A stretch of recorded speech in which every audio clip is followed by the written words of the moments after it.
World poetry day त्या त्या अनुषंगाने जो कार्यक्रम आपण ऑर्गनाईज केलेला आहे HR टीमनी, तर त्यासाठी मी त्यांची आभार व्यक्त करतो. तर जसं की पोएट्री डे हा आपण सेलिब्रेट करण्याचा जो पॉइंट मांडला, त्यानुसार मी विचार केला की आपण कोणाविषयी लिहिलं पाहिजे सगळ्यात पहिले स्टार्टिंगला, बरं का.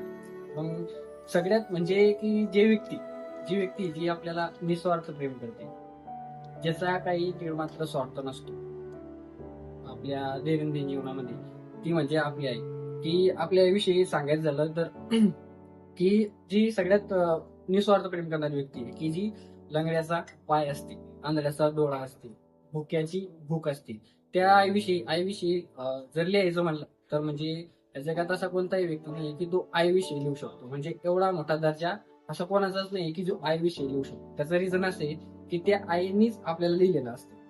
ते जे की पोएट्री वगैरे लिहितात की बुवा मी आईविषयी असं लिहिलेलं आहे, हे लिहिलेलं आहे, ते लिहिलेलं आहे, की बुवा की माझा एकच म्हणायचा पॉईंट असा आहे की एक दर्जा आपला नाहीये की आपण आईविषयी लिहू शकतो, कारण त्या आईने आपल्याला लिहिलेलं आहे की लहानपणापासून तर मोठेपर्यंत ते की निस्वार्थ प्रेम असतं.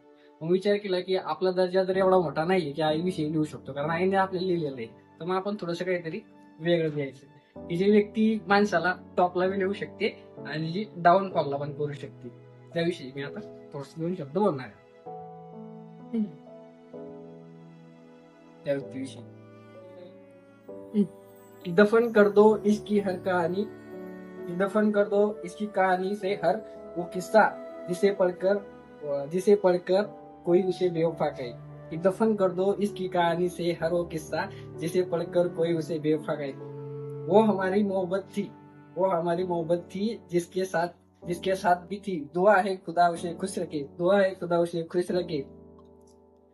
रखे. अपने महबूब को बदनाम करे, अपने महबूब को बदनाम करे. हमारा किरदार इतना गिरा हुआ नहीं, अपने महबूब को अपने महबूब को गिरा हुआ साबित करे. इतना किरदार हमारा गिरा हुआ नहीं. हम कल भी उसके थे, हम कल भी उसके थे, हम आज भी उसके हैं.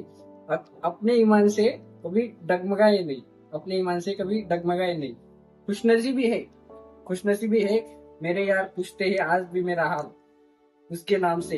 बदनसीबी ये है कि कल भी मैं उसका था, वो आज भी.